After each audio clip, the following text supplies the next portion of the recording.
to license it.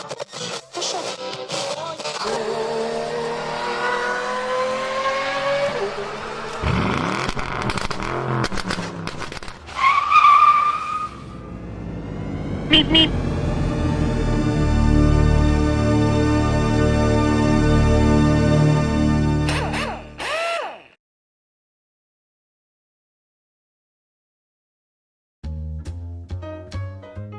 Hi everybody, and a warm welcome back to Maple Leaf Matchbox Makeovers. I'm Andrew, and on the bench today is a Hot Wheels tail dragger. This model debuted in the 1998 First Edition series, and it's based on a 1941 Ford Coupe with custom bodywork and side exhaust pipes. Mine's a 2005 edition in Pearl Plum with Redline tires, tinted gray windows, and a black interior. Unfortunately, the paint is scuffed up and chipped in places, and that's alright. You can see my total investment in this car on the sticker from the flea market. Everything is reusable on this car, including the windshield and the wheels, so I'll strip it down and give it a fresh paint job.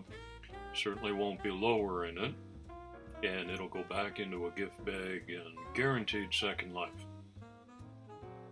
It's a very nice metal base on this car. In fact, it's quite heavy, which makes me think it would be a good racer, except for the very low bodywork on this. It probably wouldn't handle the loops or the curves very well. It's a single piece interior, all black, and I will leave it all black. Freshen it up maybe. And it's a darkened windshield, but in this case there's no side window, so you do see inside. Single post in this case. So there's only one to be drilled out, and I've changed it to a 2mm drill bit. The yellow tape is my depth gauge, so I don't go through the back of the car, and it fits a M2 size screw, and I put a test fit in at this point. So if any adjustments need to be made, I can do it early on and not after the paint or the clear coat. Everything is looking good. And I put it all into one container so as not to lose anything. And the metal body went into the paint stripper jar that I just moved off camera. And I'll let the chemicals do their bit while I get out a toothbrush and give the interior bits a scrubbing in hot soapy water. You saw the 25-cent price tag on the roof at the beginning of the video, so you certainly can't argue with the purchase price of this. The cars, I think, are the cheapest part of this hobby. I have found that the best way to buy is in bulk.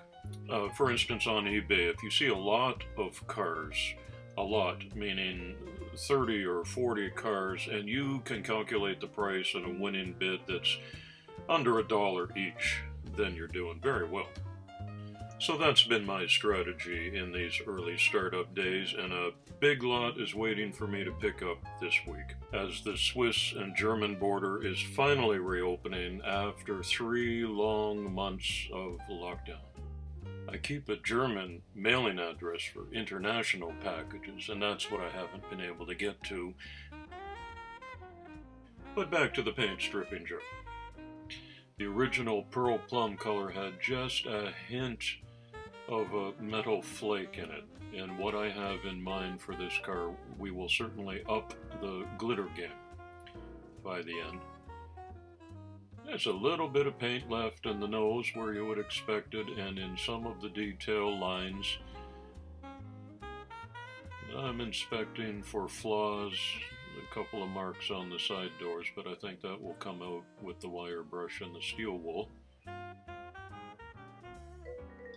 So we'll give my attention to that at this point. Thank you for visiting my channel today. I'm sure glad you came by for a visit. We share a common interest, and I would appreciate it very much if you would give this a thumbs up, because you can see I need a new brush.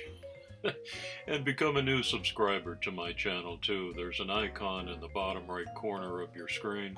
Click on that. It's free.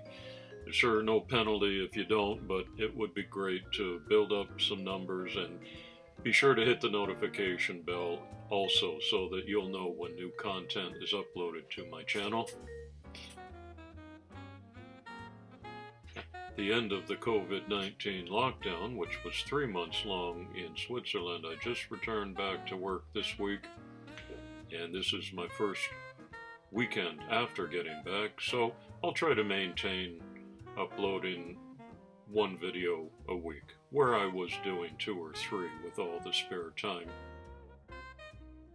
And here's the new color. It's a super glitter. Can you see it flying in your camper? It fills my spray booth with glitter dust. Looks like a Malibu Barbie exploded in there, but it suits this car really well. I always invite you to leave your respectful comments while you're watching this video, and early on in the life of this new hobby channel, somebody commented, "Hey, you really ought to dip your windshield in floor polish," which is what you see me doing right here. Gives it a little extra shine and certainly gives it some protection as well. So thanks for that tip. If you see something that you think I should be doing, write that below, and also tell me where you're watching from, because I'd like to find out. It's really an interesting worldwide hobby community. I'm in Switzerland, and I'd love to know where you are. And these couple of pieces go back perfectly well, and the one screw and the one post at the back, the grill hooks into the front as a connection point, and here it is. Couple of coats of clear on that. It's as smooth as glass. And only the front red lines show. Same set on the back, you just don't see them. And it's looking very good. Doesn't that suit this type of a custom car? Tail dragger. Headlights were chromed. Oh, I think it looks spectacular. Very sparkly. It'd be hard not to notice. I think I got every penny's worth of my original investment on this car. It was just scuffed up and peeling in places and in dire need of a facelift. So that's exactly what I did today. And here it is. It was a one-day restoration job, and I'm very pleased with how it turned out. And I hope you are too. So if you enjoyed this video, give it a thumbs up. Remember to hit the subscribe button, and come on back real soon and often. I'd be happy to have you as my guest. It's coffee time.